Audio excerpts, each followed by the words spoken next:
আসসালামু আলাইকুম। দিনকে দিন অভিবাসন প্রত্যাশীদের ব্যাপারে বিশ্বের নানা দেশ কঠোর হতে শুরু করেছে। এমনকি গ্রিসের মতন উন্নত দেশও খুবই মারাত্মক নিপীড়নমূলক আচরণ এবং নির্যাতনমূলক আচরণের অভিযোগ এসছে।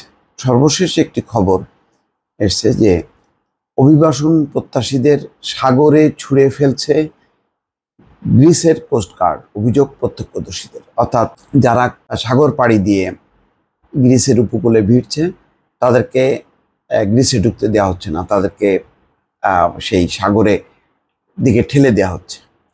এর ফলে অনেকের মৃত্যু ঘটছে। বলা হচ্ছে যে তাদেরকে অনেক ছুঁড়েও ফেলা হচ্ছে। এর ফলে বেশ কিছু মৃত্যুর অভিযোগ এসছে, যদিও আনুষ্ঠানিকভাবে গ্রিস এটা স্বীকার করেনি। কিন্তু এই সাগরের দিকে যে ঠেলে ফেলার জেরে অনেকের মৃত্যু ঘটছে, এমন একটা খবর প্রকাশ করেছে বিবিসি। সেখানে বলা হচ্ছে গ্রিসের কোস্ট গার্ডের কারণে গত 3 বছরে ভূমধ্যসাগরে বহু অভিবাসন প্রত্যাশীর মৃত্যু হয়েছে। প্রত্যক্ষদর্শীরা বলছেন এর মধ্যে অন্তত 9 জনের মৃত্যু হয়েছে জোরপূর্বক সাগরে ছুঁড়ে ফেলার কারণে। বিবিসির বিশ্লেষণে উঠে এসছে এই 9 জন সহ 40 জনের বেশি অভিবাসন প্রত্যাশীর মৃত্যু হয়েছে জোরপূর্বক গ্রিক জলসীমা থেকে বের করে দেওয়া, গ্রিস নিয়ন্ত্রিত দ্বীপে পৌঁছানোর পরও জোরপূর্বক সাগরে ঠেলে দেওয়ার জেরে। অর্থাৎ তখন আর উপায় থাকে না, সাগরে তাদের যেই ছোট জলযানগুলো আছে সেগুলো ডুবে যায় এবং মৃত্যু তখন নিশ্চিত হয়ে যায়।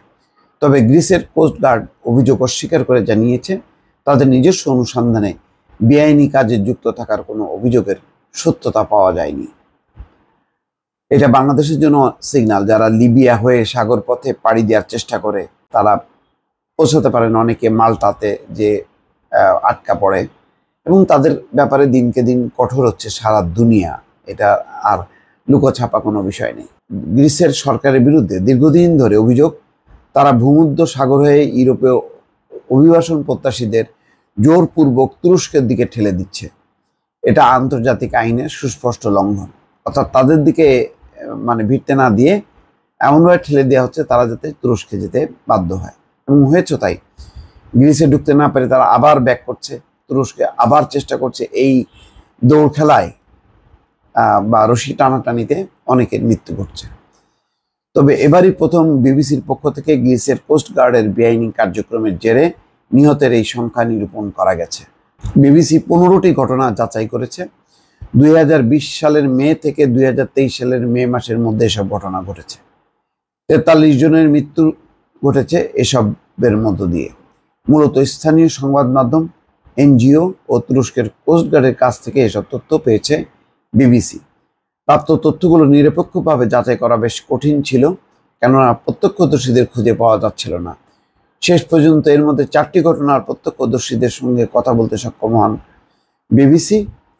এই অনুসন্ধান নিয়ে dead calm killing in the Med শিরোনামে তথ্যচিত্র বানিয়েছে বিবিসি। প্রত্যক্ষদর্শীরা বলছেন গ্রিসের কোস্টগার্ডের সদস্যরা তাদের সাগরে ছুঁড়ে ফেলেছিলেন। 4টি ঘটনায় গ্রিসের দ্বীপে পৌঁছে যাওয়ার পরেও অভিবাসন প্রত্যাশীদের ফিরিয়ে দেওয়া হয়েছিল। কয়েকটি ঘটনায় ইঞ্জিনবিহীন ডিঙিতে চাপিয়ে অভিবাসন প্রত্যাশীদের সাগরে ঠেলে দেওয়া হয়েছে। দক্ষিণ আফ্রিকার দেশ ক্যামেরুনের এক ব্যক্তি জানান 2021 সালের সেপ্টেম্বরে তিনি গ্রিসের সামোস দ্বীপের উপকূলে পৌঁছে গিয়েছিলেন। দেশটিতে রাজনৈতিক আশ্রয়ের জন্য আবেদন করার পরিকল্পনা ছিল তার। তিনি বলেন 5 জন পুলিশ এসে আমাদের পাকড়াও করে। 2 জন কালো পোশাকে আর বাকি 3 জন বেসামরিক পোশাকে ছিলেন।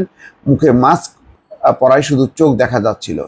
ক্যামেরুনের ওই ব্যক্তির সঙ্গে আরও 2 জন ছিলেন। তাদের একজনের বাড়ি ক্যামেরুনে, অন্যজনের আইভরি কোস্টে। পরে তাদের কোস্টগার্ডের নৌকায় তুলে দেওয়া হয়। ওই ব্যক্তিরা জানান আইভরি কোস্টের ওই ব্যক্তিকে সাগরে ছুঁড়ে ফেলেন কোস্টগার্ডের সদস্যরা। তার হাত শুধু পানির উপরে ছিল, পুরো শরীর পানির নিচে। তিনি বাঁচার জন্য চিৎকার করছিলেন, ধীরে ধীরে পানিতে তলিয়ে যান। এভাবে ঘটনার বর্ণনা করেন প্রত্যক্ষদর্শী ওই ব্যক্তি। এই ঘটনায় প্রত্যক্ষদর্শীর 2 জন সঙ্গী মারা যান, আর তাকে লাইফ জ্যাকেট ছাড়াই তুরস্কের দিকে ঠেলে দেয় গ্রিসের কোস্টগার্ড সদস্যরা। তথাকথিত পুশব্যাকের অভিযোগ অস্বীকার করেছে গ্রিস।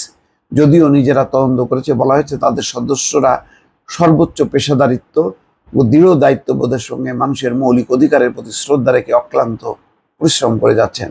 সেই সঙ্গে তারা আন্তর্জাতিক আইনের প্রতি নিজ দেশের বাধ্যবাধকতার বিষয়ে শ্রদ্ধাশীল। স্বাভাবিকভাবে তারা এটা স্বীকার করবে না। এরা যদি স্বীকার করে তাহলে গ্রিস আন্তর্জাতিকভাবে অভিযুক্ত হবে। দর্শক, এই হচ্ছে বর্তমানে বিপজ্জনক অভিবাসন চিত্র। দর্শক, ভালো থাকবেন। আল্লাহ হাফেজ।